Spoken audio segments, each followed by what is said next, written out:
mão. Dos slides. Eu dei essa aula nessas 5. É sério. Lembra? É igual a slide. Muito parecido. Eu mudo pouca coisa. Mas é muito parecido. Vai ser uma grande revisão.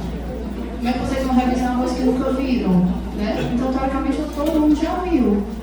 Teoricamente, né? Eu sei que quando chego, eu sempre faço essa pergunta e muito pouca gente lembra dos slides.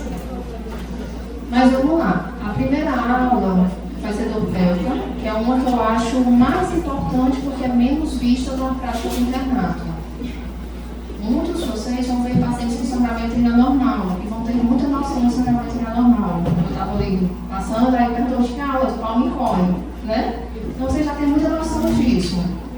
Dor pélvica não. Tem muitas coisas que vão passar no internato não vão ver, ou vão ver e às vezes são pessoas que não têm vivência de dor pélvica e acabam que não tem oportunidade. Então por isso eu começo com ela, a cabeça está um pouquinho mais fresquinha.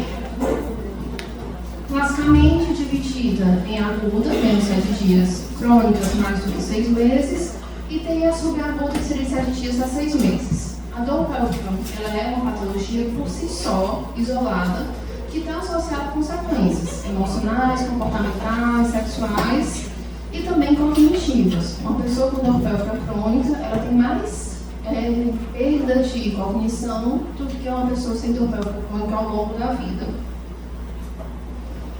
E a dor é só a ponta do iceberg, como toda doença, né? Uma pessoa com dor pélvica, ela diz, eu estou com dor. Mas tem julgamento, tem medo, tem faltas escolares, faltas do trabalho, tem custo financeiro, o tratamento é custoso, tanto psicologicamente custoso como financeiramente custoso. Tem toda uma rede social aí por trás. Então a gente tem que entender essa mulher por completo.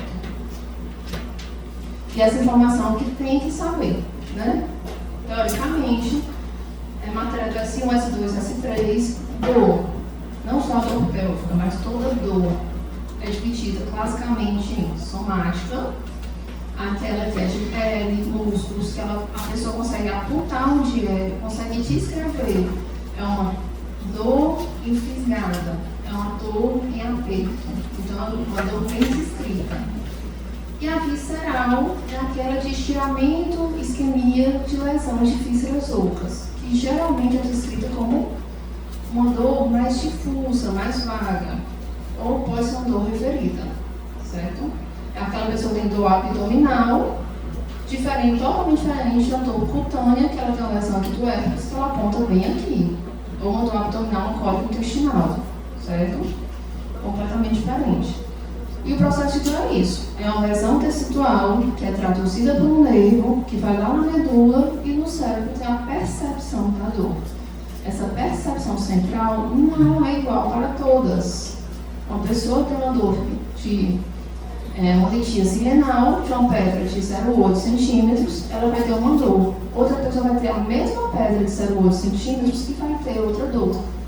Uma pessoa vai ter um parto vaginal, vai ter uma dor. Outra pessoa vai ter um parto vaginal, vai ter outra dor. Essa leitura central, por mais que seja a mesma injúria, ela pode ser lida diferente, de acordo com a sua vivência, experiências sociais, seu limiar de dor, seus neurotransmissores, certo? Da dor individual, sim. E a dor neuropática, né? Que é a sensibilização central dessas pacientes. Eu sempre falo isso, vocês têm que ter essa identidade. Se todo dia eu belisco, tu vai puxar a mão, vai ter dor, o cérebro vai ler como dor e vai recuar. Se todo dia eu belisco, tem dor. Vai chegar um momento que essa expressão neuronal já foi construída, já houve uma amplificação neuronal. Não precisa mais ter a injúria distal, a lesão tecidual, para ter a dor central. O que é isso? Que o leigo às vezes já ouviu falar. A dor do membro fantasma, por exemplo, é a patologia que o leigo mais escuta. Alguém já ouviu falar sobre isso? Alguém que amputou o pé e continua com o pé amputado doendo. É a dor do membro fantasma, né? Porque uma pessoa que tinha endometriose, tinha dor crônica, 20 anos de dor, tira a lesão de endometriose e às vezes continua com dor. Por quê? Porque ela tem injúria crônica. ela tem dor crônica, ela tem amplificação central. Por que um toque, aí a gente vem para a lodinha, né? Um toque que era para ser não doloroso, passa a ter dor por amplificação central. Isso é a lodinha. É a interpretação neurológica da dor. E a hiperalgesia é um toque que seria pouco doloroso, super doloroso. São conceitos diferentes, certo? A lodinha é um toque não doloroso e a hiperalgesia, o que seria pouco doloroso, tem muita dor, certo? Tudo isso é sensibilização, amplificação neuronal.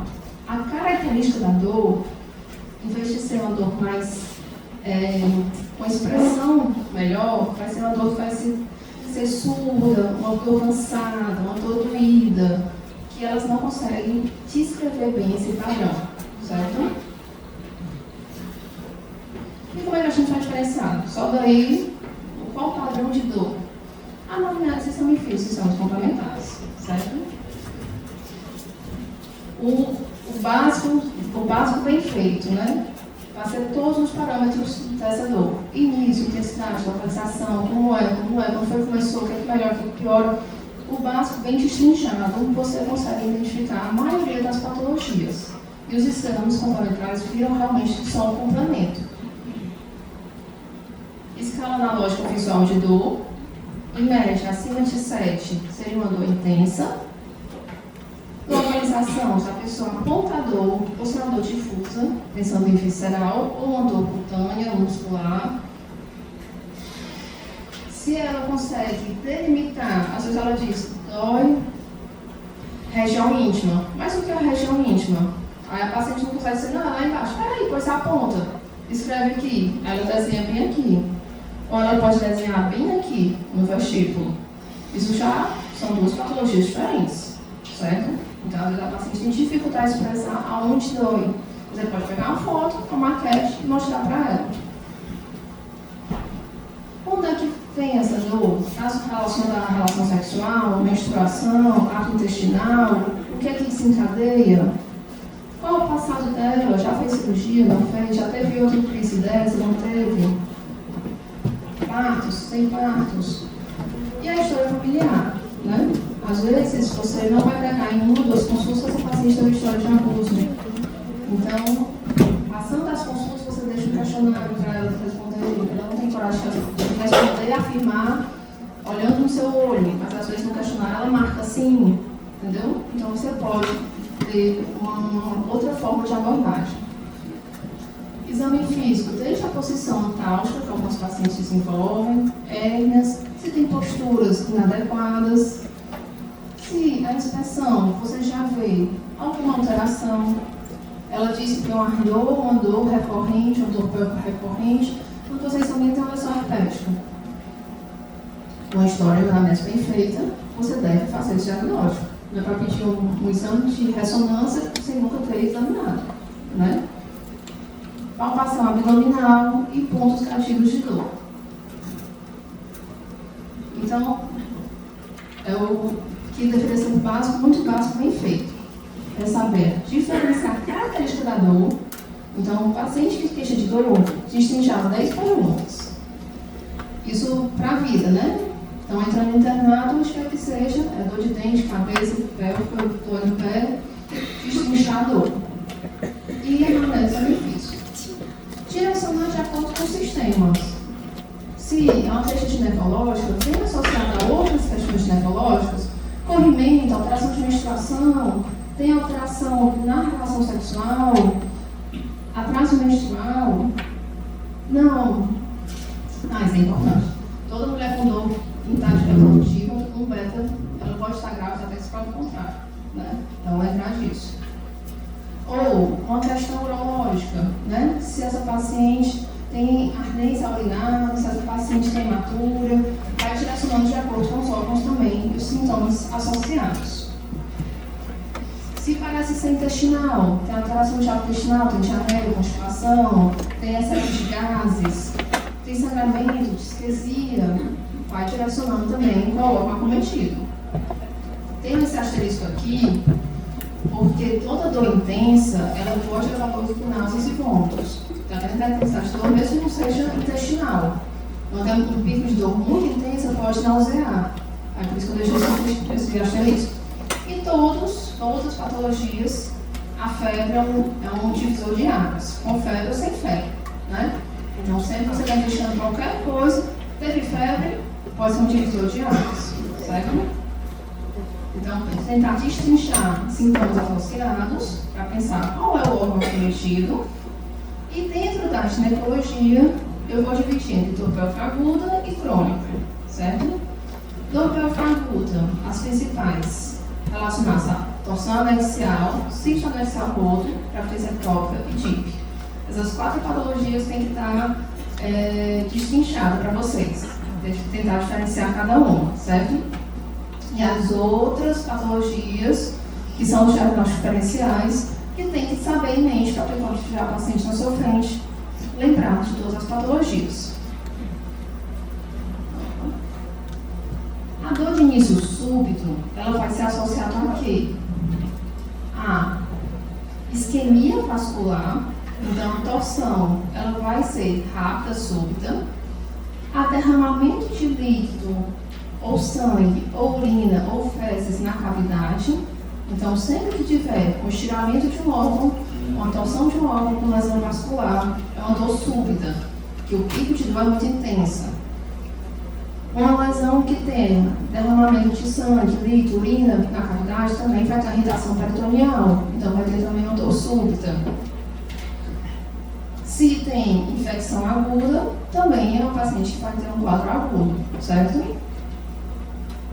Então vamos lá, a torção ovariana. O que é a torção ovariana? É literalmente o ovário que torce sobre o próprio pedículo. Ele faz esse processo de torcer, às vezes porque ele tem cisto, às vezes por nada. É comum? Não é comum, mas acontece, certo?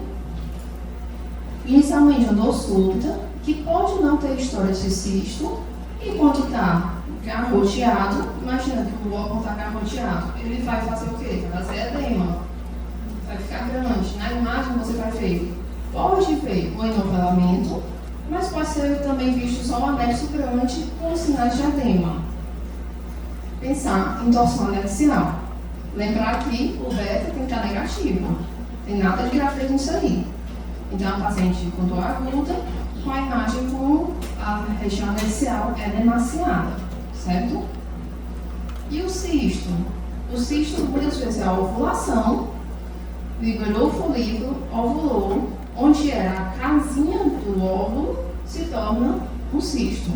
Esse cisto é benigno, todo mês produz, todo mês que ovula, reabsorve e se prepara para o próximo. Às vezes, não reabsorve. E esse cisto pode romper e pode derramar leito livre ou sangue na cavidade. Ele pode romper e ficar um vasinho aberto. E esse vasinho aberto irrita o peritônio. O que a paciente vai ter? Dor aguda, súbita, que irrita o peritônio. E na imagem? A imagem pode ser o quê? O ovário normal, porque o folículo rompeu, muito líquido na pelve, líquido livre, que é o sangue, e o paciente com dor. Ela pode melhorar espontaneamente? Pode. Esse líquido livre pode ser absorvido. Ela chega na emergência, faz tramal, faz analgésico, acompanha, ela não tem estabilidade hemodinâmica, pode ser com 12, 24, 48 horas, ela vai melhorando. Como também você pode pensar fazer uma laparoscopia para drenagem do sangue e ver se tem algum vaso aberto, pensar fazer alguma coagulação, certo? Mas a imagem vai ter cisto? Não. O cisto geralmente já rompeu, certo? É peritonite. Diagnóstico inicial, todas as outras peritonites. Abdômen agudo, apendicite. Você, na hora da emergência, está pensando nisso. Oi, eu sou capítulo de gineco. Né? Então, ela pode ter o diagnóstico inicial de litíase, renal, ela pode ter todos os outros diagnósticos iniciais, que vai ser de acordo com a história clínica, certo? E a gravidez ectópica? Então, sempre sendo um beta, um exame de gravidez, certo? A gravidez ectópica vai ter o quê? Basicamente, atraso menstrual. É uma paciente que vai ter um atraso menstrual porque ela está grávida. O problema é que a gravidez está localizada na trompa A trompa é um caninho estreito, que quando o bebê ou o embrião vai crescendo, ele rompe a trompa. O local mais comum de gravidez ectópica é na trompa mesmo. Pode ser gravidez ectópica abdominal? Pode. Em outros locais também pode. Na cicatriz da cesárea? Pode. Mas o principal local é aqui. Vai romper, vai cair o mesmo líquido livre na cavidade. Essa imagem pode ser de um cisto roto ou pode ser de uma gravidez ectópica. Porque derrama sangue e gera de diferente uma imagem anexial. Tanto o beta positivo, como ela tem a imagem, porque ela tem lá um embriãozinho crescendo na trompa. Certo? Já a doença inflamatória pélvica, a DIP, eu quero que ela diz. 99% das vezes sim, nem sempre, mas a maioria das vezes você vai ver alguma coisa anexial, entendeu? Se não tiver nada anexial, mas ela tem um beta positivo, está com instabilidade hemodinâmica, você vai acabar abordando pela instabilidade hemodinâmica. Se não tem imagem e ela está estável, com dor aguda, você vai esperar. Você vai esperar porque pode ser só um cisto roto. O cisto pode ir rompido e a gravidez ectópica. Porque depois, gestação, quem que sustenta a gravidez? Não é o corpo útero? Às vezes o corpo útero rompe, derrama sangue e a gravidez está fluindo. Então, se não tiver instabilidade hemodinâmica, é esperar. E a doença inflamatória pélvica, a DIP, a infecção. Como toda infecção, você vai esperar parâmetros infecciosos. O que vai ter além da dor? Ela pode ter um corrimento com dor feto, que é um sinal de infecção vaginal. Ela pode ter leucocitose, febre, astenia, uma moleza, dor de cabeça, como uma doença ginecológica. Pelo Ministério da Saúde, o critério são 3 de dor e um critério menor. Pelo CDC, ele é um critério maior e os outros menores. O CDC, ele acaba tratando mais, porque ele tem medo de subtratar e a sequela da DIP qual é? Infertilidade e dor pélvica crônica. Às vezes, mesmo tratada, só pelo padrão infeccioso local, isso aqui gera aderência, infecção local, a pessoa evolui com dor pélvica crônica. Faz antibiótico, mas mesmo assim tem crises de dor. Então, por isso o CDC é mais agressivo. A dor vai ser a palpação de hipogacho, mobilização de colo, palpação regional axial e algum sinal, algum critério de infecção. Febre, leucocitose, corrimento, PCR aumentado, vai ter algum sinal infeccioso, certo? Tratamento, também para ter na ponta do caderno, né? Ambulatorial, ceftriaxona, toxiclina e metronidazol. Hospitalar, geralmente, ceftriaxona não temos no hospital e faz contingenta. Então, o que é que o médico diz, né? Já estão fazendo médico na gineco não inventa, contingenta. É uma hashtagzinha deles. Porque as contingentas é para muitas outras coisas na gineco, entendeu? Então, para vocês lembrarem disso, na gineco não inventa contingente. Como tratamento hospitalar, tratamento ambulatorial, ceftriaxona, doxy e metronidazol. Algumas referências não colocam metronidazol para todas, não estranhem, tá certo? Vocês podem pegar em várias referências só ceftriaxona e doxiciclina. Então, esse aqui você pode botar sua anotação aí com ou sem o metro, a depender da referência.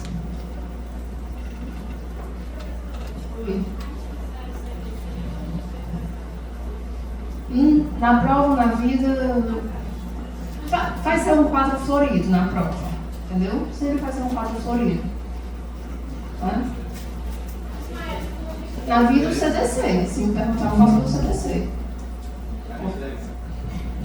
Residência, acho que o Ministério. Acho que sempre vai ser um quadro florido também. Cadê? Quem vai para tratamento hospitalar? Todo mundo com falha de tratamento ambulatorial vai hospitalar, né? Né? Então, se você começou um tratamento ambulatorial, antibiótico, não respondeu, você vai internar e fazer tratamento endovenoso. Se a paciente não tem condições de tomar o remédio em casa, se ela está nauseada demais, se ela não tem condição de acompanhamento, se ela tem sinais de sepse, você vai internar essa paciente, certo? São critérios de internação. Um dos critérios de internação também são abscessos grandes, de livro 10 centímetros. Abscesso acima de 10 centímetros, você também vai internar.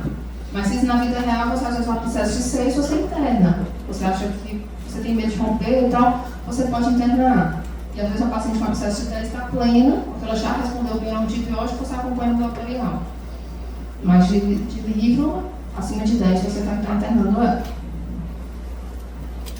E claro, dificuldade de exclusão de emergência cirúrgica. Você não sabe, se não saiu o beta ainda, você não vai liberar para cá. Desligou? Não. Ou apendicite, não conseguiu diferenciar, você mantém ela em observação hospitalar. Fez antibiótico hospitalar, ela teve uma boa resposta, você mantém 24 horas e depois completa o esquema em casa, até completar os 14 dias. Então, se ela fez 5 dias hospitalizada, é 14 menos 5 em casa. O total são 14 dias, certo? É considerado um ST, então, como todo ST, você deve fazer rastreio de outros STs. Não fez critério de diagnóstico de herpes, você deve oferecer ao paciente diagnóstico das outras STs. Diagnóstico TIP, que é clamídia no corpo, na maioria das vezes, você deve oferecer tratamento de rastreio de outras STs. Mas 100% vai ser ST? Nem 100%.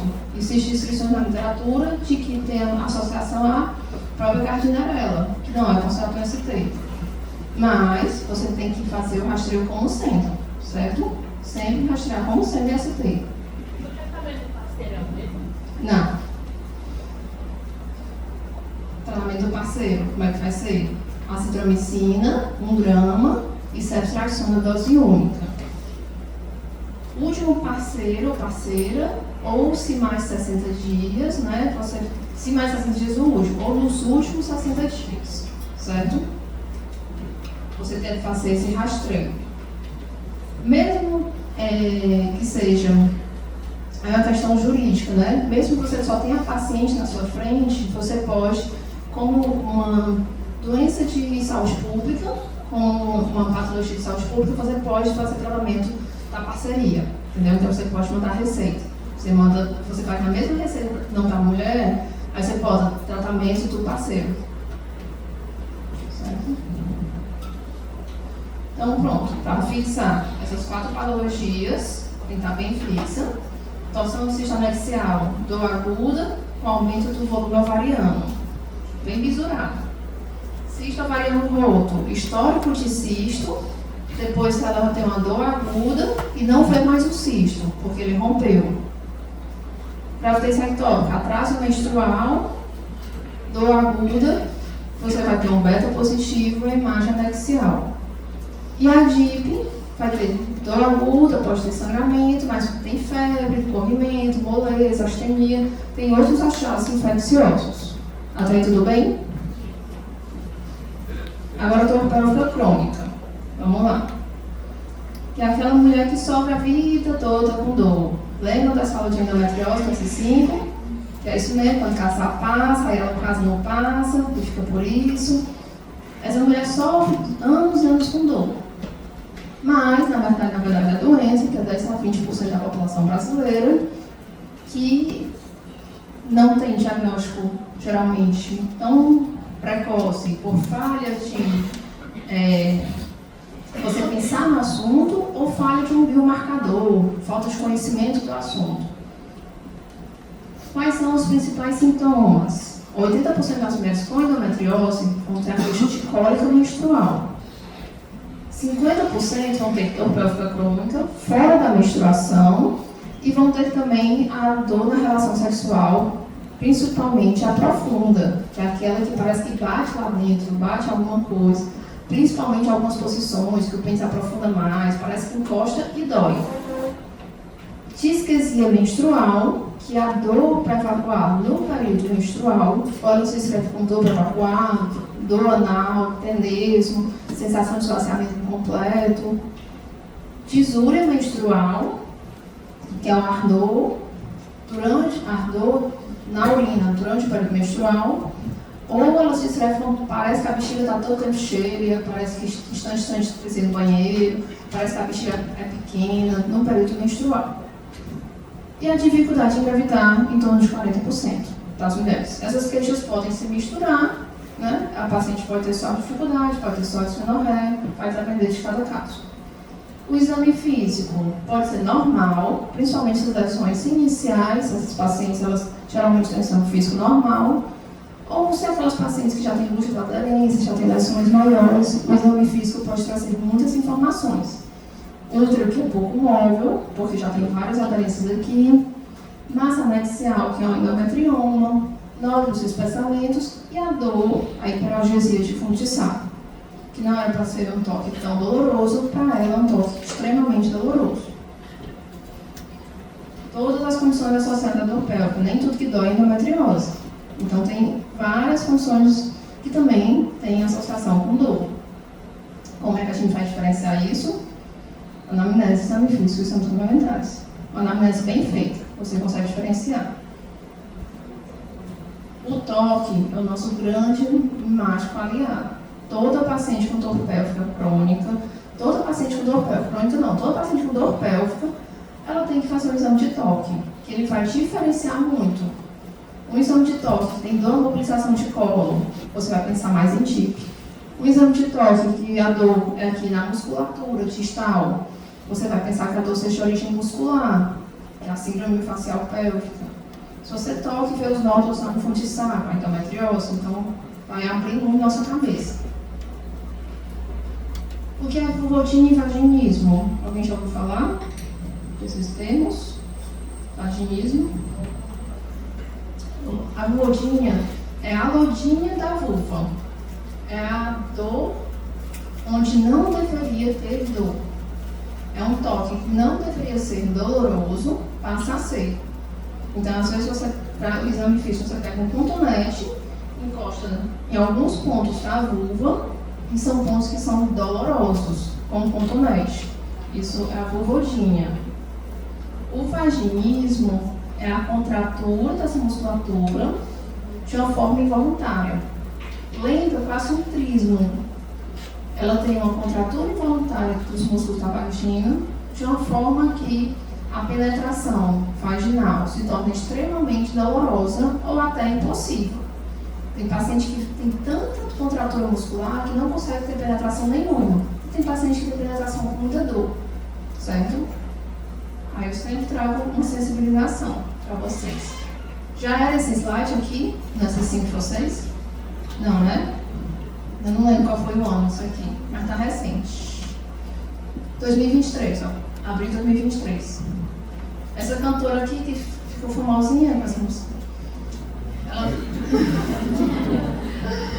Ela falou com uma pessoa orientada, que tem acesso à saúde, que tem todo o suporte médico, né? Ela falou isso aqui quando ela foi diagnosticada com vaginismo. Ela pensava que toda mulher tinha dor na relação. E ela ficou dizendo: doutor, você está me dizendo que eu poderia fazer sexo e não sentir nem um pouco de dor? Ela achava que era normal sofrer. Isso é uma pessoa orientada. Imagina que a galera está por aí sofrendo, né? Então, aí vamos lá. A doença prima irmã da endometriose caminham juntas, né? Lembra a mesma fisiopatologia.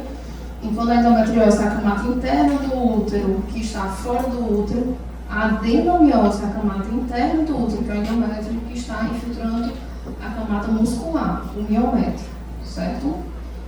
A adenomiose é resultado por quê? Muito fluxo e muita cólica. Você pode ter só adenomiose sem endo? Pode. Pode ter endo sem adeno? Pode. Você tem concomitância em 50% dos casos. Metade de umas que vão ter endo, vão ter adeno, metade que vai ter adeno, vai ter endo, certo? A adeno é muito fluxo e muita cólica. Dá pelo sangramento. Geralmente mulheres que sangram muito, né? Por exemplo, tem uma mulher que tem endometriose e tem muito fluxo. Provavelmente ela tem adeno, entendeu? Porque a entendeu? Mas só isso não é o suficiente, a gente precisa fazer o exame de imagem, dá para você suspeitar, entendeu? E o contrário já fica mais difícil, tipo, se você acha que ela tem adeno, você não consegue diferenciar só pelos sintomas se ela tem endo, também não, entendeu? Porque ela tem muita coisa que você vai ter que fazer o mapeamento. Aderências pélvicas, eu estou falando patologias que são diagnósticos iniciais da dor pélvica crônica agora. Abrir a caixinha de vocês na cabeça, são diagnósticos iniciais. Uma endometriose, adenomiose, aderências pélvicas. Aderências pélvicas é uma pessoa que submeteu-se a uma cirurgia, vamos supor. Ela teve apendicite grau 4, perfurada. Né? Então ela teve extravasamento de líquido entérico na cavidade. Gerou muitas aderências. Ela pode ter múltiplas aderências, a ponto de quando ela faz um movimento brusco, ela tem estiramento do peritônio. O peritônio faz um estiramento, isso gera dor. A queixa dela vai ser o quê? Dor ao movimento, dor em mudanças bruscas, dor depois que teve a cirurgia, depois que ela se operou, começou a ter dor, entendeu? Pode ter aderências pélvicas de uma DIP. Uma DIP é um processo inflamatório. Depois que resolve a inflamação, ficou múltiplas aderências. Então pode ser uma sequela da DIP. Ela teve um dia, uma febre, uma moleza, um corrimento com uma dor ruim, tratou ou não, depois desse dia ficou com dor pélvica crônica. Pode ser sequela dessa DIP, entendeu? A própria endometriose, né? E também um dos grandes pulos do gato é que não tem associação com o período menstrual. É todo dia, independente do período menstrual, entendeu? Quando a dor não tem diferença nenhuma com o período menstrual, isso abre muito leves que não sejam causa ginecológica, certo? Síndrome da congestão pélvica. Do mesmo jeito, tem gente em varizes, de membros inferiores, tem gente que vai ter uma insuficiência venosa nessa ramificação aqui da pelve. Vai ter uma dilatação vascular do sistema venoso, isso gera a sensação de dor, peso, desconforto. Quando passa muito tempo em pé, quando passa muito tempo na mesma posição, ela vai ter sempre aquela sensação de peso e dor, certo? Geralmente é uma dor que não é incapacitante. É uma dor que não vai ter emergência. É uma dor pélvica crônica, arrastada, certo? Mais típico de mulheres mais velhas, que já tiveram múltiplos partos, que o útero já distendeu várias vezes, e várias varizes, certo? Tratamento. Do mesmo jeito das varizes de membros inferiores. Se muito sintomático, você pode fazer embolização e tamponar essas varizes. Se pouco sintomático, você vai orientar o estilo de vida, que ela se movimente, que ela tenha um bom retorno venoso, certo? Pode fazer aqueles fenotônicos, que é o Diosmin, Tafon, né? Esses remédios que se usa para varizes de membros inferiores, certo? E às vezes quando examina também a paciente, você até vê umas varizes na vulva. Vira e volta, alguém pode ver. Tem outros pacientes que têm umas varizes bem grandes na região da vulva e isso tem queixa de dor também, desconforto. Aqui a síndrome facial pélvica, que é a dor da palpação muscular. Existe a síndrome facial em todo o corpo, né? Aquela paciente tem dor lombar crônica, homens e mulheres, né? Dor lombar crônica, dor aqui do trapézio.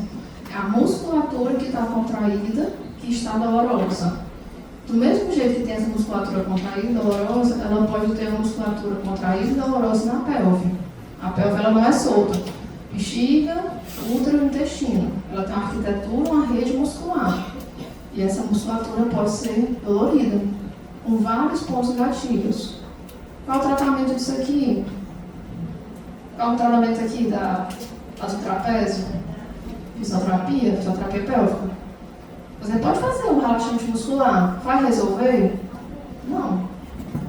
A fisioterapia vai realmente fazer a liberação muscular. E também mudança postural, né? Mudança de gatilhos. Quantas liberações às vezes você faz, mas o que muda mesmo é quando você solta o mouse desse lado e passa a usar do outro. Entendeu? Então, às vezes, mudança postural também. Consciência corporal. Fibromialgia, que é uma grande síndrome de dor, que pode estar presente dentro das outras dores também, né? Uma paciente com fibromialgia vai no neuro, ela é diagnosticada com enxaqueca crônica. Ela vai no gastro, ela ganha diagnóstico de síndrome do intestino irritável. ela vai no gineco, ela ganha o diagnóstico de endometriose. Ela vai no reumato, ela ganha o diagnóstico de fibromialgia. Às vezes é uma paciente que tem dor crônica, múltipla, né, em várias áreas do corpo. Mas a rigor, são pontos gatilhos que não são mais obrigatórios. Antes era aquela história dos 11 pontos gatilhos, hoje não precisa mais para ter o diagnóstico. Mas são principais pontos gatilhos dolorosos, junto com alteração de humor, alteração de sono, fadiga e disposição. São os principais achados, certo? A síndrome do intestino irritável, que vai ser geralmente uma dor tipo cólica, excesso de gases, alteração de hábito intestinal. Tem gente que vai ter um intestino irritável, padrão mais constipante, padrão mais diarreico. Nem todo mundo com síndrome do intestino irritável tem aquele clássico: 3 dias de diarreia, 5 dias constipante. Nem sempre. Tem gente que tem mais um padrão do que outro. Muitas intolerâncias alimentares, que às vezes a pessoa não percebe. Alguns alimentos realmente geram mais cólicas, mais gases, mais distensão e outros não. Então tem que ter um diagnóstico adequado para a pessoa ir fazendo uma mudança de padrão dietético também, certo? Quando você pergunta, toda dor crônica pode piorar no período menstrual? Pode. Mas não é como aquela dor da endometriose, que é uma cólica intensa, tudo. Muitas pacientes elas têm dor sempre tem distensão abdominal. No período menstrual piora, porque ela está mais sensibilizada, né? Mais hormônios, fácil dilatada, dá uma piorada. Mas você vê que o principal é sempre, entendeu? Às vezes são essas outras patologias. A síndrome da bexiga dolorosa, já ouviram falar? A antiga cistite intersticial. Não, né? A cistite intersticial é o antigo nome. Dor pélvica crônica, diagnóstico básico. Dor pélvica crônica, mais 6 meses, associada à dor ao enchimento vesical, que melhora com o esvaziamento. A bexiga cheia dói, quando esvazia melhora. Mas não é aquela bexiga cheia quando você está assim, se explodindo, não. A bexiga cheia, pouco cheia, já dói. Melhora com o esvaziamento, aumento da frequência urinária, urgência e pode ter noctúria também. Acorda 2, 3 vezes à noite para urinar. São pacientes que dizem, parece uma bexiga pequena. Todo tempo eu estou com muita vontade de ir ao banheiro, quando enche um pouquinho já dói. É uma bexiga dolorosa, que chama. Que é uma doença funcional. Se ela fizer um exame de ultrassom, vai estar normal. Entendeu? Assim como o intestino irritável, se fizer uma colonoscopia, vai estar normal. Assim como a enxaqueca, é uma doença funcional. Se fizer uma ressonância vai estar normal, certo? São doenças funcionais. Aqui, as outras patologias que se misturam, né? Então, a gente tem que sempre lembrar de questionar os outros órgãos, os outros achados, os sistemas e identificar realmente a causa da dor. Entender que tem umas comorbidades associadas, é muito comum uma mulher com endometriose ter intestino irritável, mulher com endometriose ter contratura muscular, ela já tem tanta dor, ela tem dor na relação, uma dor profunda, que ela também se envolve em dispareunia superficial, porque ela entra no processo do ciclo da dor. Ela tem uma dor intensa na relação, a próxima relação ela já sabe que é um negócio que não vai doer, então já tem aquele processo antecipatório. Já tem uma perda de purificação, já dói mais, ela entra de novo no ciclo da dor, ela tem mais receio, e aí cronifica. Então são pessoas que têm que quebrar esse ciclo, entendeu? A sinessofobia, que é o medo do movimento, muito comum nas pacientes com fibromialgia. Ela tem tanta dor muscular, sensação de peso muscular, fadiga, que um dos tratamentos é ir para fazer atividade física. Mas quando você começa a atividade física, o que acontece? Piora a dor muscular. Então ela já tem medo de fazer qualquer coisa que piore a dor muscular dela. Vai entrando na sinessofobia também. E entra todo esse ciclo de dor. Certo? Oi. É o medo do movimento. Quando você orienta, pronto, vamos dar certo esse tipo de tratamento de dor crônica e atividade física. Ela já tem medo de movimentar, porque ela sabe que vai ter do rebote do movimento. Entendeu? E entra aí piora tudo, né? Se não se movimenta, tem ansiedade, Aí entra também insônia. Insônia é um fator de risco isolado para qualquer dor, enxaqueca, dor de dente, endometriose, qualquer pessoa com insônia, privação de sono, ela vai ter mais dor. Então, a pessoa que está com insônia, com sono ruim, desregulado, se submete a um procedimento cirúrgico, ela tem mais dor que a pessoa que dorme bem. Entendeu? Então, aí começa a bagunçar tudo, né?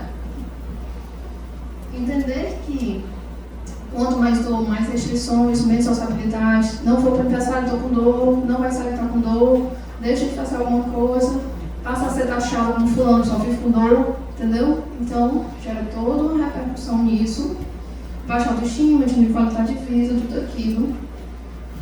E a gente pode ajudar esses pacientes com o diagnóstico adequado, entendendo que cronificação de dor também é diagnóstico. Dor crônica é uma entidade, entendeu? Quando as pacientes entendem isso, que não é uma doença, é a dor crônica, ela precisa ser tratada adequadamente, muda também a chavezinha. Ok? Obrigada. A sala de dor, a gente vai estar 5 minutos para ir no banheiro e a gente vai para o sangramento. Psicoterapia, fisioterapia e remédio, amitriptilina, pregabalina, gabapentina, duloxetina, os duais, né, que é a duloxetina, amitriptilina, triciclo, muita gabapentina, muita pregabalina, tratamento de terceira e quarta linha, são aqueles que quem faz anestesia especializada em dor, que são aqueles bloqueios tipo dentro, bloqueio parasacral. Tudo aquilo são processos de tratamento, entendeu? Mas o que a gente faz, como um ginecologista faz, vocês podem fazer no rosto, podem fazer no corpo geral. Pregabalina, duloxetina, gabapentina, todo mundo tem que saber prescrever isso, entendeu? Suspeitou em paciente com dor crônica, tem que saber prescrever essas medicações. E orientar estilo de vida, alimentação, controle de peso, psicologia, inclusive a pessoa não ter dor, não ter alguma perda de qualidade de vida. Você vem cá um dia com enxaqueca, você já fica meio enjoado. Vai para o aniversário com dor de cabeça, já fica meio abusado. Imagina todo dia com dor, né? Então, entender que essas pacientes têm também que ser cuidadas amplamente. Vamos lá. Oi, gente, eu de novo. Ei, gente, a Denise, ela tá com um pouco de vergonha de falar, mas eu tô forçando aqui ela pra falar logo sobre as rifas dela, que falta muito pouco para ela conseguir pagar o restante da viagem, então vai lá, né, Denise? Oi, gente, só para agradecer quem participou de coração mesmo, vocês me ajudaram demais. O sorteio vai ser no final da aula e como vai ser Scrub, se tiver disponibilidade na loja eu posso entregar até hoje mesmo, já que amanhã tudo vai dar de Scrub, né? E é isso, valeu galera, eu vou mandar o link lá de novo e muito obrigada de novo.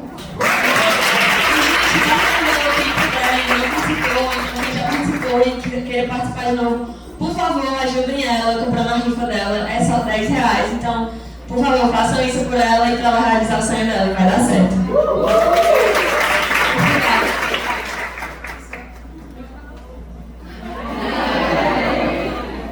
Vamos lá. Então pronto, o sangramento é normal, né? É para ser mais fácil essa, certo? Essa aqui é mais misturada. Então o pélvico foi pesado? Não, então pronto, essa aqui é filé com fritas. Bora lá. Vamos lá. Quem está sangrando? A mulher chega, sente e diz: Doutor, estou sangrando, estou sangramento. Ela vai dizer que o sangramento é normal? Não, vai dizer que estou sangrando. E essa cerimônia, né? Essa cerimônia dessa bebê de 2 meses, com essa senhora aqui de 80 anos, o leque na nossa cabeça é totalmente diferente, né? Toda mulher pode sangrar de 0 a 100? Pode. Então, dependendo do que seja a idade, a nossa cabeça também já está mudada, né? Neonatal, aquela bebezinha, a bebezinha sangra por quê? Porque dentro da barriga da mãe, ela recebe estímulo estrogênico, ela recebe um pouco de estrógeno materno e ela está uma espessadazinha no endométrio, o endométrio fica um pouquinho mais grosso. Quando ela sai da barriga da mãe, em torno de 48 horas de vida, ela tem uma interrupção do estímulo estrogênico no endométrio, então ela sangra um pouquinho. É um sangramento benigno, autolimitado, sangra um pouquinho, os pais se preocupam muito, né? Ficam, claro, assustados, mas não é nada, vida segue. Crianças. Uma criança de 5, 6, 7 anos sangrando. Primeira pergunta, é menstruação ou é um sangramento? Se for menstruação, é uma puberdade precoce. Então, você menstruar antes dos 9 é puberdade precoce. Como é que eu vou diferenciar os outros achados também da puberdade precoce? Mamas, pelos, aumento o estirão de crescimento, o raio-x de idade óssea. Não é puberdade. Você tem que descartar as outras causas. Abuso sexual sempre pensar, né? Corpo estranho, às vezes dependendo da idade da paciente.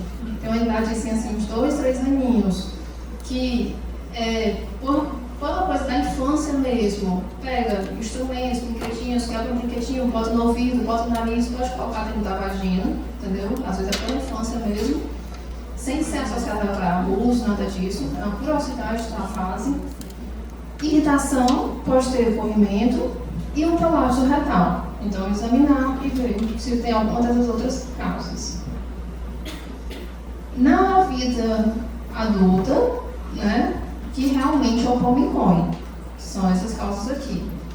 Lembrar que os 2 a 3 anos pós-menarca é o período que você vai ver aquela irregularidade menstrual, que pode ter um sangramento normal e ser só fase de amadurecimento.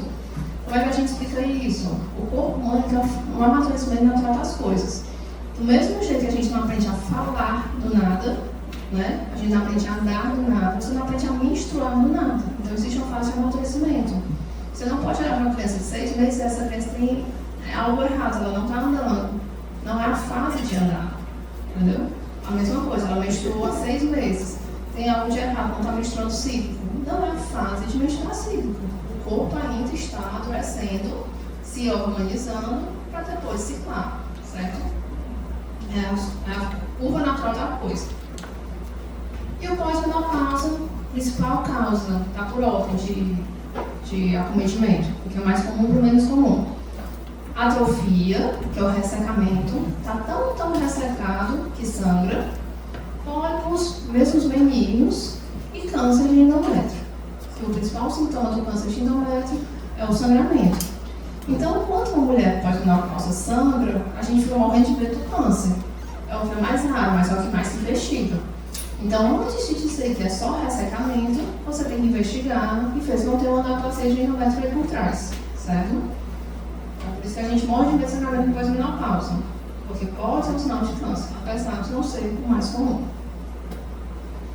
E antes de falar da normal, o que seria normal, né? O que é um sangramento uterino normal e o que é um sangramento uterino anormal? O sangramento uterino normal é a menstruação, é aquilo que é cíclico. O que é cíclico? A cada 24, 38 dias. Então, algumas mulheres vão ter um padrão de menstruação a cada 25 dias. Dá tempo para ela menstruar 2 vezes no mês. Isso é o padrão dela, é o normal dela. Se ela menstruar dia 1º, dia 24, 25, ela vai menstruando de novo. Então, vai ser aquela paciente vai se queixar o sangue 2 vezes por mês. Infelizmente, entendeu? E tem gente que vai ter um padrão de sangramento de 35 dias, que é o padrão dela. Às vezes a literatura coloca 34, mas a última é 38. Então, se ela menstruou, vamos supor, dia 5 do mês, não, vamos botar no final do mês, dia 28 do mês. No outro mês, dia 28, fechou 30 dias, mas o padrão dela é 36. Então, ela vai passar um mês todinho sem menstruar, vai menstruar no comecinho do mês seguinte. Isso pode ser confuso para as pessoas que aprendem apenas que tem que sangrar uma vez por mês e recebem isso como uma verdade absoluta. De acordo com o seu ciclo, você pode ter uma variabilidade.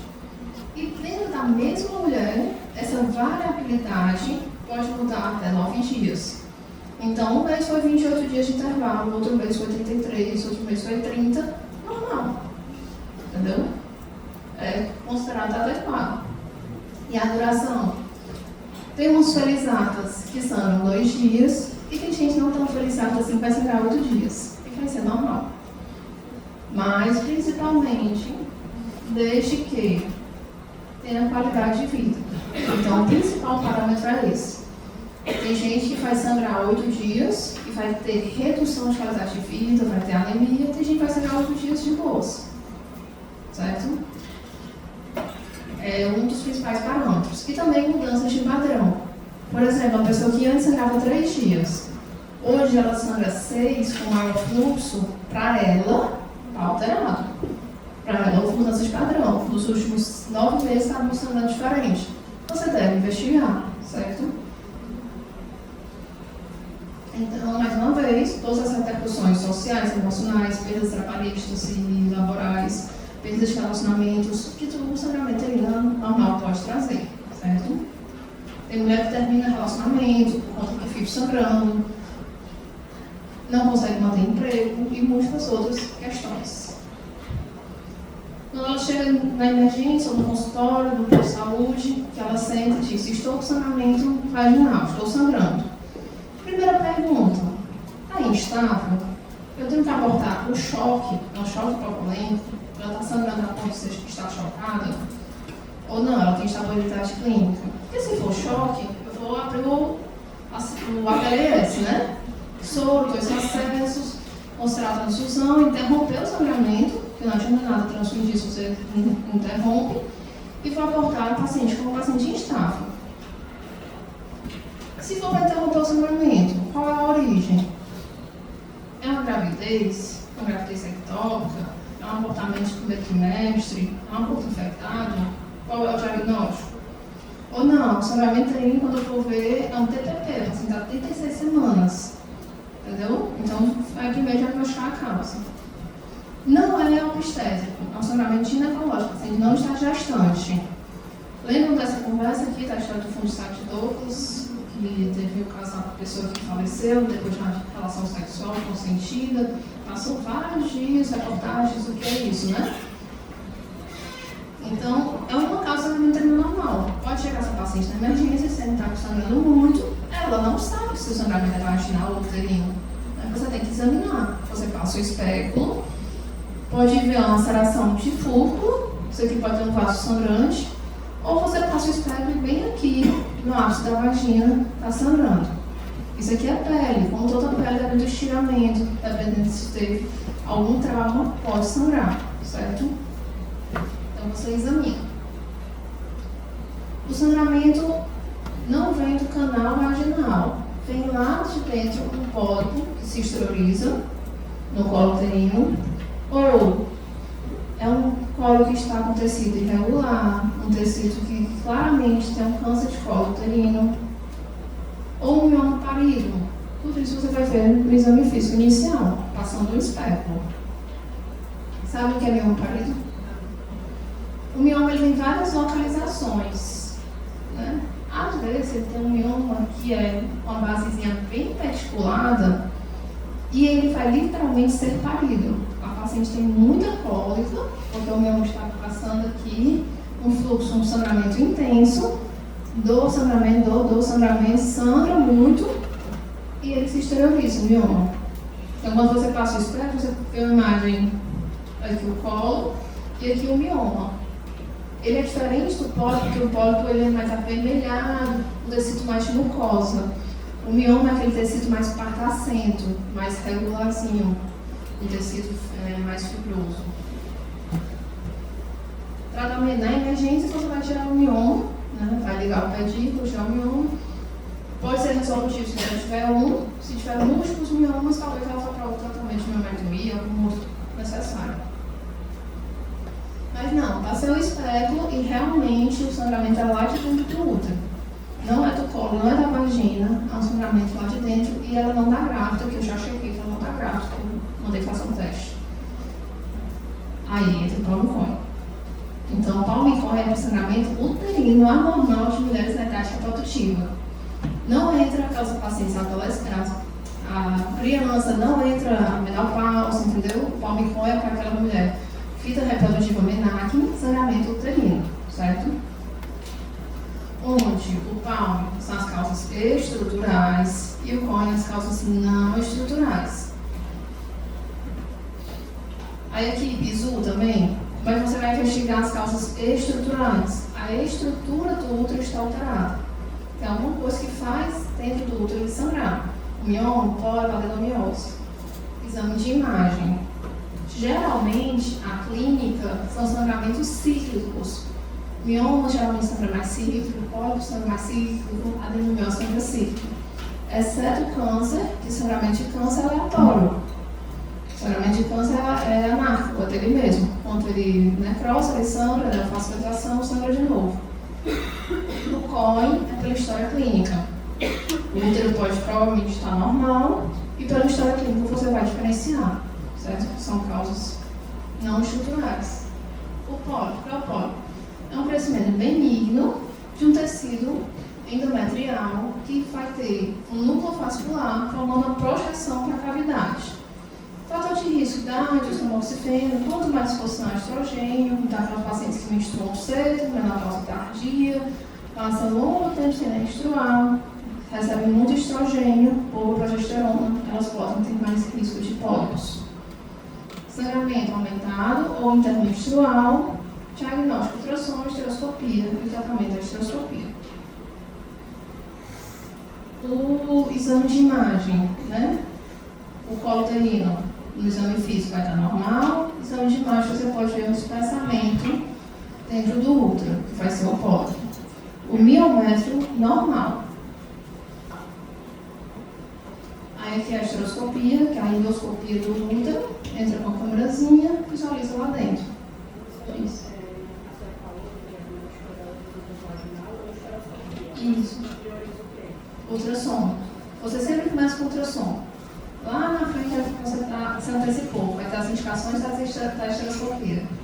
Mas sempre começa com ultrassom porque é o exame mais fácil, mais barato, mais fácil acesso. A estereoscopia é a endoscopia do útero. Você só vai fazer endoscopia em alguns critérios, certo? Visualizou, você pode tirar no mesmo momento e manda para estudo. A adenomiose, vocês já viram, que é o sangramento se for contato com dor. O diagnóstico vai ser ultrassom ou ressonância ou histopatológico. Questões antigas, vocês podem ver que a adenomiose, ela era um diagnóstico de mulheres mais velhas, acima de 40 anos. Nas questões antigas não existia adenomiose com menos de 40 anos. Era loucura.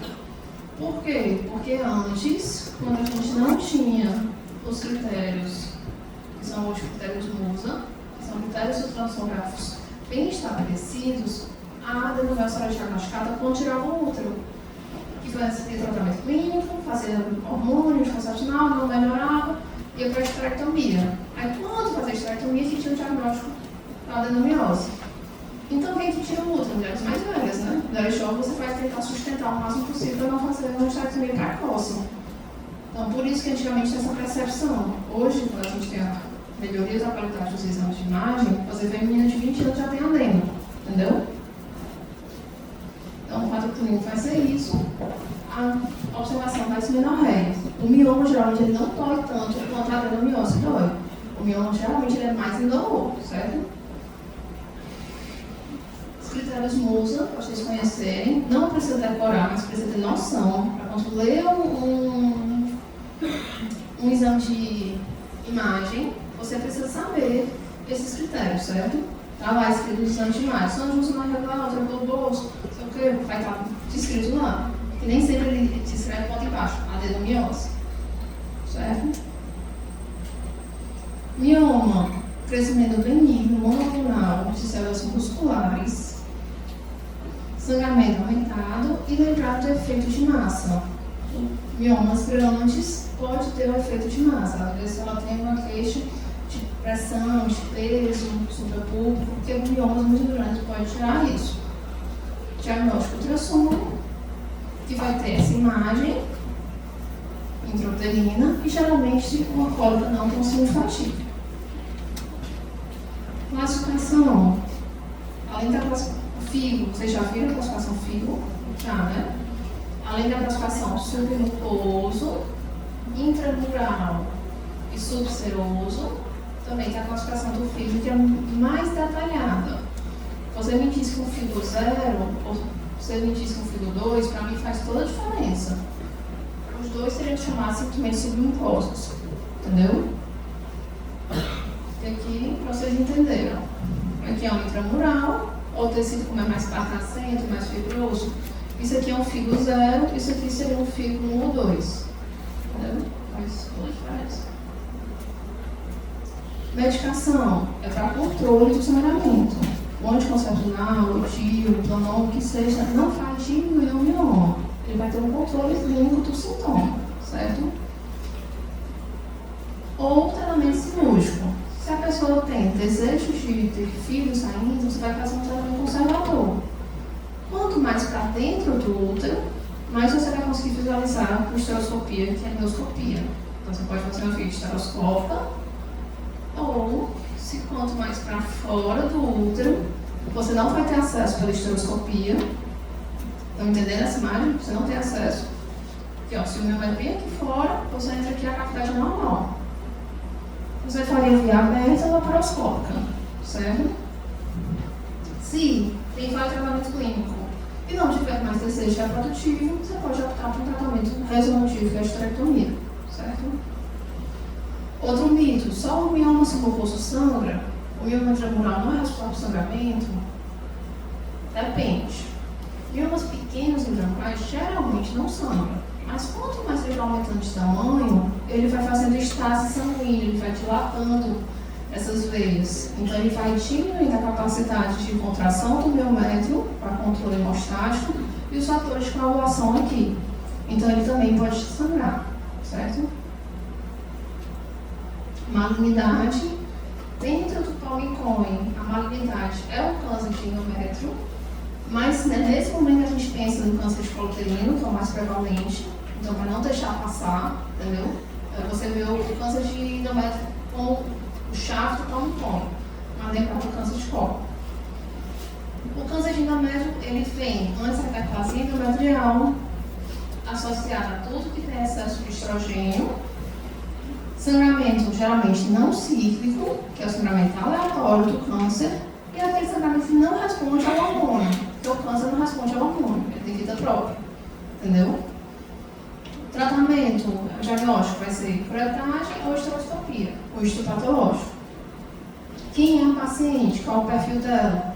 São mulheres na década em torno de 50 anos, que tem um perfil clássico, né? De aumentar o fluxo, o sangramento intermenstrual, ou uma paciente que já tinha ciclos anovulatórios de longa data, né? Não teve filhos, muito tempo com exposição estrogênica, ela recebeu muito estímulo desse endométrio.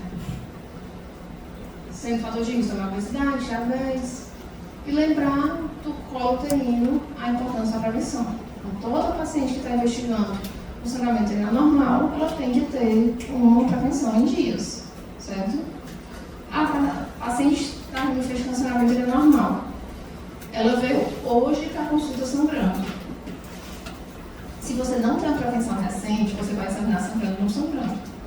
É diferente de uma paciente de rotina, não sente nada. Hoje eu faço a prevenção, está sangrando. Não vai hoje não, sangrando. A qualidade da amostra vai ser pior, claro. Então deixa para passar a menstruação. Mas se a paciente está investigando sangramento e não tem uma prevenção, você vai colher mesmo com o sangramento, certo? Porque às vezes fica nessa, não examina hoje não, porque está sangrando, examina hoje não. Aí não parece sangrar. Você está justamente investigando sangramento, mas examinar com sem sangramento, certo? Coagulopatia, como é o quadro clínico dessa paciente, a pessoa que tem coagulopatia, ou ela nasce com coagulopatia, ela tem um vulvo lembrano, ela tem hemofilia, ela tem alguma alteração plaquetária ou de cascata de coagulação, ou ela desenvolve. Como é que ela se envolve? Uma coagulopatia, geralmente uma doença clínica. É uma patopata, é uma doença renal crônica, é alguma alteração clínica grave. Então ela vai ter outra alteração clínica, né? Ou ela vai ter uma alteração desde a primeira menstruação. Junto com, desde a primeira menstruação, você vai ter também outros achados.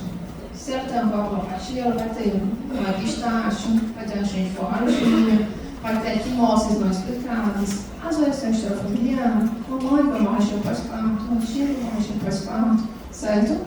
Então ela vai ter outros comemorativos para você pensar, será que ela tem uma doença, uma patologia que faz com que ela não tenha uma coagulação adequada, certo? Você não vai pensar em vulvo lembrano para uma pessoa de 40 anos que começou a ter um fluxo aumentado há 6 meses. Ela desenvolveu esse vulvo lembrano como? Nos últimos 6 meses, entendeu? Tá aí, tudo bem? Faz sentido? Então vamos. Quem faz? Pode, mas não entra na coagulopatia, entra no iatrogênico. E ela vai tomar o remédio. E você vai fazer uma anamnese e vai perguntar quem vai ser toma. Então vai ter a suspeita pelo remédio. Ou ela vai se envolver porque ela foi hepatopata, ela está com cirrose, ela está no fio transplante, ela desenvolve uma alteração de coagulação. Então vai ser geralmente uma menina jovem, que vai ter outros achados comemorativos de coagulação alterada, certo? Anovulatórios, que para rimar com palmicói, não podia colocar anovulatórios. Então são casos ovulatórios, mas que na verdade são casos de anovulação. É muita exposição estrogênica, a pessoa fica presa na fase proliferativa. Recebe estrogênio, não ovula, então esse endométrio fica espesso. Quando sangra muito. Isso gera sangramento anormal, certo? Período de amenorreia intercalado com sangramento intenso. É a clínica chave. Ela não menstrua cíclica, ela não menstrua todo mês. De vez em quando ela menstrua, a cada 2, 3, 4 meses. Quando sangra muito. Quem é essa menina? Primeiro papel reprodutivo, aqueles 2, 3 primeiros anos, que o organismo está se organizando, né? Perimenopausa, que já não ovula mais tão adequadamente, já não tem mais folículo, um mês ela ovula, no outro mês ela não ovula. Ou o carro-chefe é a SOP. Ou outras doenças que simulam a SOP, hiperprolactinemia, deficiência de hidroxilase. São essas pacientes que não ovulam, certo? Isso vai ter uma clínica, vai ter uma história. Se ela é esse perfil da SOP, hiperandrogenismo, excesso de pelos, acne, entendeu? Se ela é essa aqui, ela vai ter o calorão. Tinha ciclos regulares até um dia desse. Então, dos 50 anos começou os calorões e deixou de menstruar regular. E agora, de vez em quando, tem um fluxo aumentado. Quando passa 3, 4, 6 meses sem menstruar. E essa aqui menstruou recente, ainda está se organizando. Certo? Ok aí? DIP, ou endometrite, é um sangramento agudo. É a infecção aguda, né? Então, ela vai ter ciclo regular, há pouco tempo, mas só um sangramento intermitente, com ou sem uma dor na relação, com ou sem um corrimento, mas é um sangramento novo, certo? E o tratamento antibiótico. Aqui o iatrogênico, né? O uso de hormônios, anticoagulantes, o carro-chefe, o marevão. Hiperprolactinemia, secundária a algumas medicações, o carro-chefe aqui é a tonperidona, que é uma das principais que altera a prolactina. E as causas não classificadas, que não tinham de colocar, colocamos aqui. Entidades mal definidas não classificadas. Malformação arteriovenosa, que era para ser artéria liga com artéria, veia liga com veia. Por algum motivo genético, algumas pessoas a artéria vão ligar com veia, veia com artéria e vai gerar sangramento. Normal. Ou a estimocele, que é o sangramento da cicatriz da cesárea. Alguém ouviu falar da estimocele? É um sangramento que é um tecido. Se eu levo um corte aqui, esse tecido vai virar um tecido conjuntivo novo. Pode cicatrizar muito bem ou pode cicatrizar com calose. Aquela cicatriz faz uma retração. Nunca vai ser exatamente o mesmo tecido. A mesma coisa a cesárea. A cesárea para ver sair faz um corte aqui. Vai cicatrizar. Vai ser exatamente o mesmo tecido? Não. Tem gente que cicatriza super bem, tem gente que não. Faz uma retração. Essa retração, às vezes o sangue acumula aqui e gera um padrão diferente de sangramento. O carro-chefe não é um sangramento aumentado. Aquelas pacientes que antes da cesárea menstruam com 5 dias. Depois da cesárea, elas menstruam 5 dias e mais 4 a boca de café chata. Geralmente é o sangramento da cicatriz. Tem tratamento? Se incomodar, trata. Se não incomodar, também tudo bem, certo? Então pronto, anamnese, benefício, anticomplementares, prevenção sempre, excluir gravidez, ok? E quem eu vou pedir histeroscopia? Questão de prova da SUS, associamos histeroscopia. Você vai pedir histeroscopia, sangramento normal em mulheres maiores de 45 anos, se não responder ao tratamento clínico ou se há alta suspeição para câncer. Vai ser uma mulher de 30 anos, diabética, hipertensa, obesa, SOP, que nunca tratou a SOP, que vai ter um sangramento arrastado, você vai achar que ela tem alta suspeição. Aí vai ter assim, história familiar, mãe com câncer de endométrio, uma prima com câncer de endométrio, e você vai ter medo que ela tenha câncer de endométrio, certo? O carro-chefe das questões são esses dois, porque isso aqui realmente é difícil, essa questão assim, entendeu? Então vai ser falha de tratamento clínico ou mais de 45 anos. Então, para relembrar, tratamento do controle do sangramento agudo. Chegou lá na emergência, está sangrando muito. O que é que você vai fazer? Para controle. Antifibrinol lítico, que é astronexâmico. Anti-inflamatório não esteroidal. Postão, ibuprofeno, cetoprofeno.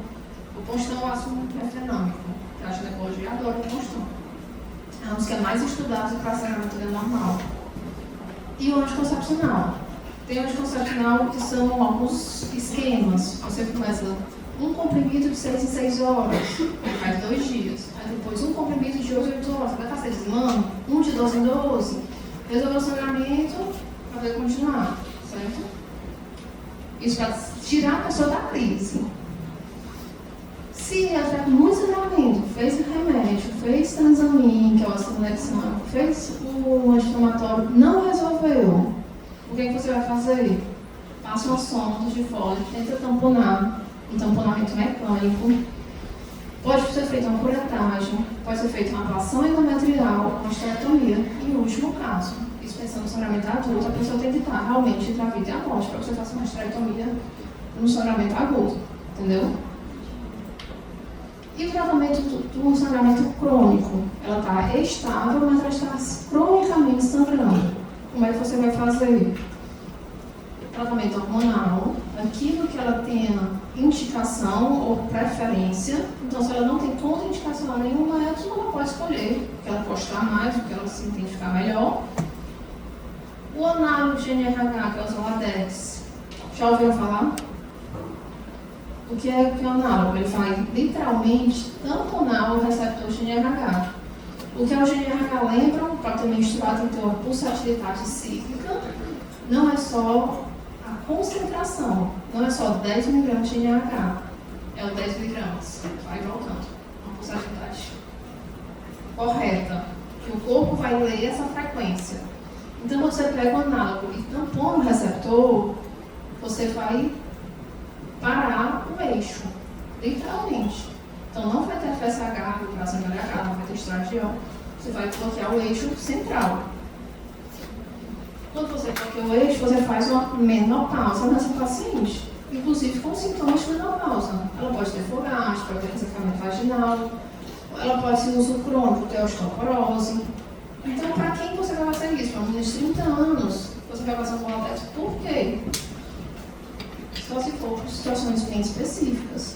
Ela tem hemoglobina de 4 e um mioma que você precisa operar. Você vai operar com mioma de 4? Hemoglobina de 4?